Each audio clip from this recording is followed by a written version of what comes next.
Welcome to the World Service Conference 2019 Fellowship Day. My name is Sammy, and I'm a debtor. Will you please join me in the Serenity Prayer?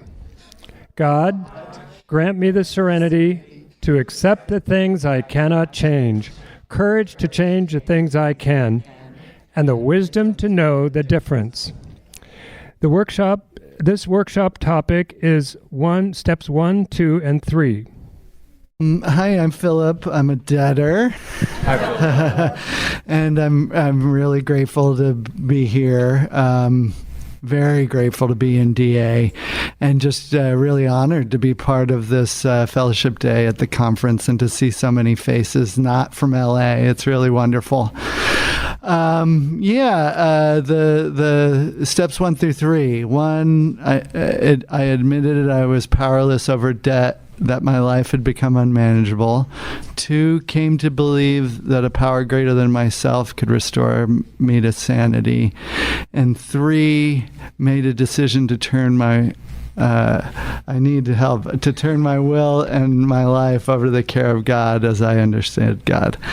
I was so happy to see he had that, because I knew I knew I would get nervous. In general with this share, I really want to just, I'll come back to the end to the theme of keep coming back, because the keep coming back piece has really meant like so much to me. And I really believe like, if you keep coming back, you're going to get what you need from your higher power. It's just unavoidable, you know?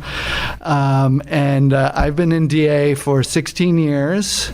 I've been out of debt for 6 years. Should I get closer, Chris? Much closer. I'm not Lady Gaga or something. Yeah.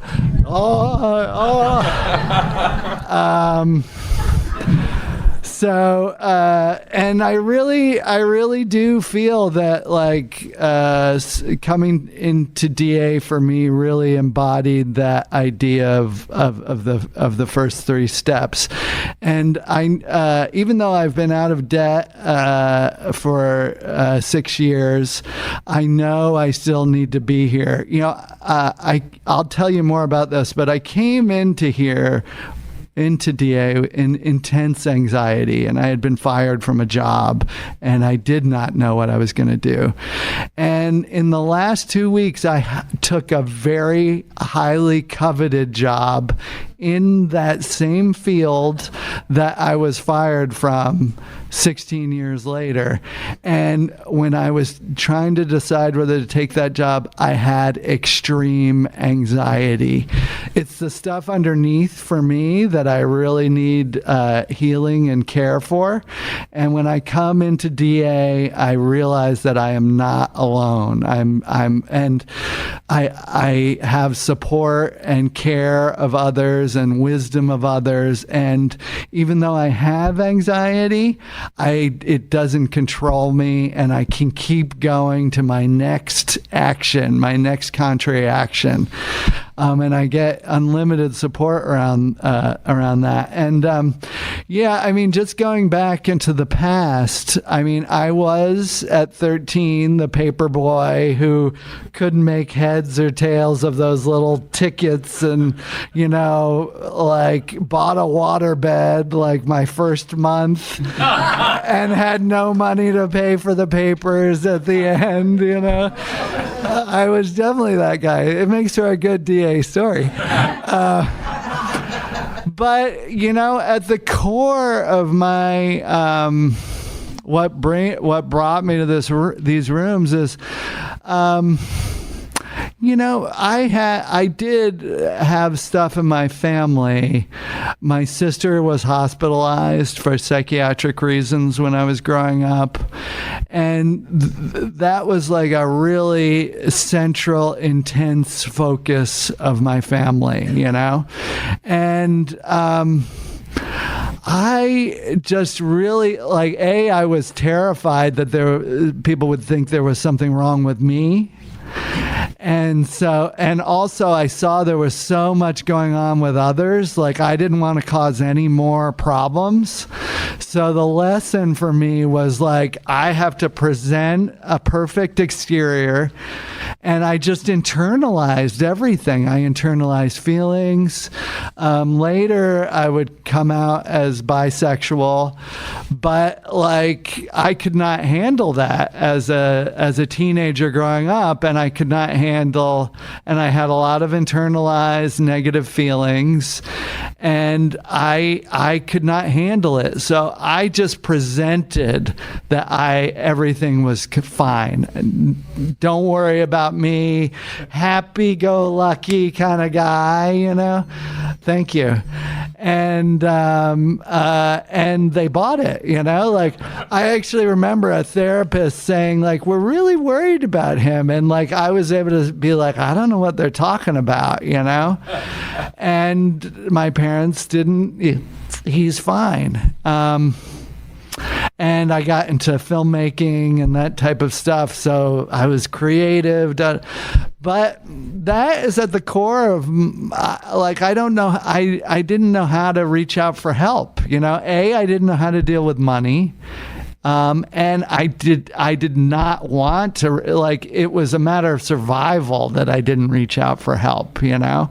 And so in college, I got those credit card things, getting into my union for my job and what I do. I did one of those old credit card checks that they used to have to pay for the dues. And then, like, I started paying for, like, and like, I wasn't good at networking because you have to ask for help in networking. And so I would have periods of time where I wasn't earning, I wasn't working and trying to scrape together the next job. And I did come to some jobs, but I was getting into this cycle of going into debt during the months off, you know, because it was also it's a freelance world that I live in. And it kept just going in cycles of like earning and trying to pay off the debt. And then like the classic thing where it was just a loop, and then it would always get worse, even though I would think that I was paying it off. And it got to the point, I mean, I was getting work and people were seeing that I could do the work, but it's like the debt was becoming overwhelming. And I had lived in New York for 10 years and decided to come to LA and totally debted, and I'm paying for groceries. I've got nothing to show for all of my debt. And I was sort of freaking out. You know, I was the guy while everyone else was out having fun. I was like, had sheets that I was like, you know, trying to see if I move money from here, But I got this job that was too much for me, and I had a complete anxiety attack. I was freezing up at work and like did not know what to do and felt totally alone. And then I was let go. I was fired, you know, and I did not know what to do. Luckily, I had a good friend who had been going to DA for I think it was at least 6 years. And she said, why don't you come to a meeting with me? And luckily, she didn't have a car. So she was my security blanket, you know, and she seemed normal. So I started coming to meetings, you know, and, you know, I did not know what to do. I was powerless. It's like everything I had done, it was getting worse and worse and worse. And the anxiety was crippling, you know, it can be really crippling, anxiety. And when I came into DA, there were people that had experienced strength and hope, and they had suggestions and seemed to know what to do. And I just started listening to them, you know, and I'm really grateful that DA is a place like DA makes no demands. I have one more minute. Jeez. This has got to be enough, I guess. I'm grateful that DA makes no demands on us as to what our higher power is. And for me, like DA itself has been my higher power because there's more wisdom and support and caring and unconditional, all of those things unconditional. Because I place incredible conditions on myself, even still. And when I come into these rooms, I get unconditional support. And I have availed myself on everything, sponsors, action partners, all of the tools, the steps, service. I've done service. I'm still doing service. I'm treasurer for my home meeting that, as a miracle, is like a block from my apartment. So I've been going to that meeting for 16 years steadily. And, I just am very grateful because like I said, before this, thank you, I didn't know how to ask for help at all. And I've never gotten more support in my life than I have from DA. And I'm very, very grateful for that. Thank you for letting me be of service.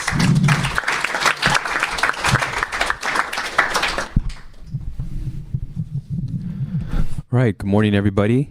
My name is Domingo. I'm a compulsive debtor. Hi, Domingo. Hi, and it's great to be here. Welcome, everybody here present in the meeting on Fellowship Day and on the telephone. And I'm so grateful to be in a meeting of Debtors Anonymous, and I'm so grateful. There's a salute. How close do I need to get? Yeah, it's tricky, right? That's good. Okay, thanks. It's so great that there's another way to live other than being in, a compulsive debtor. In the middle of my disease, I think it's when I look back, I'm really grateful for this program.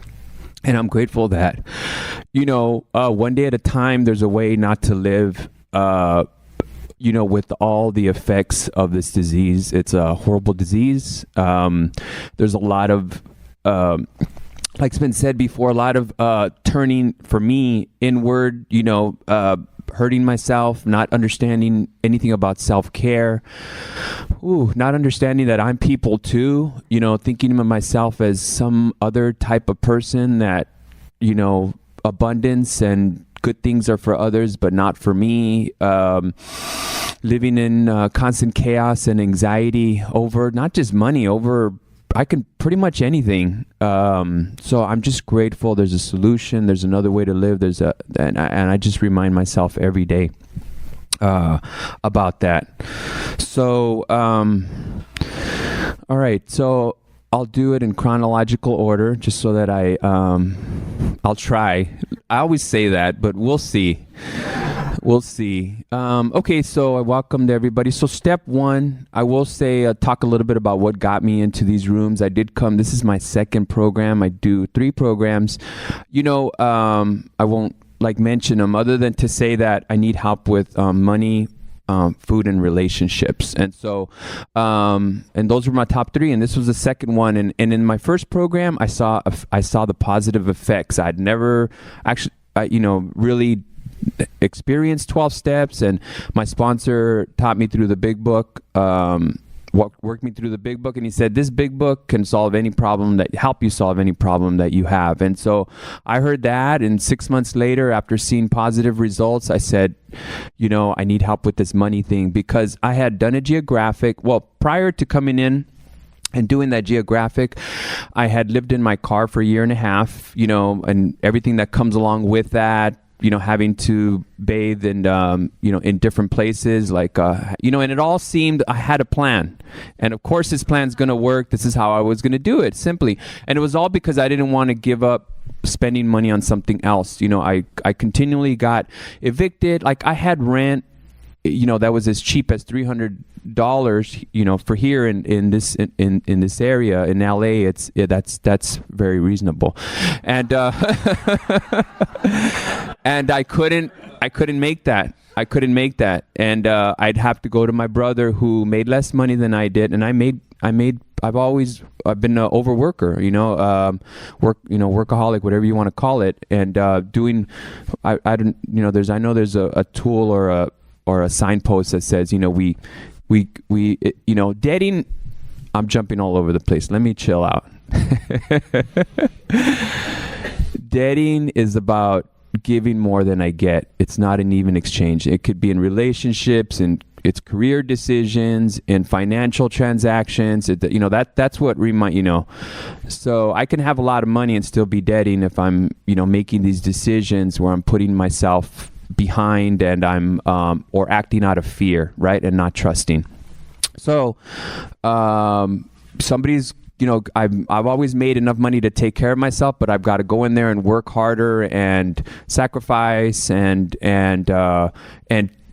somebody's going to give me. The other thing about me as a debtor is I don't know how to accept good things in my life. And so if I get a lot of money, I will work so hard that I'm actually getting paid a little bit of money for the amount of work.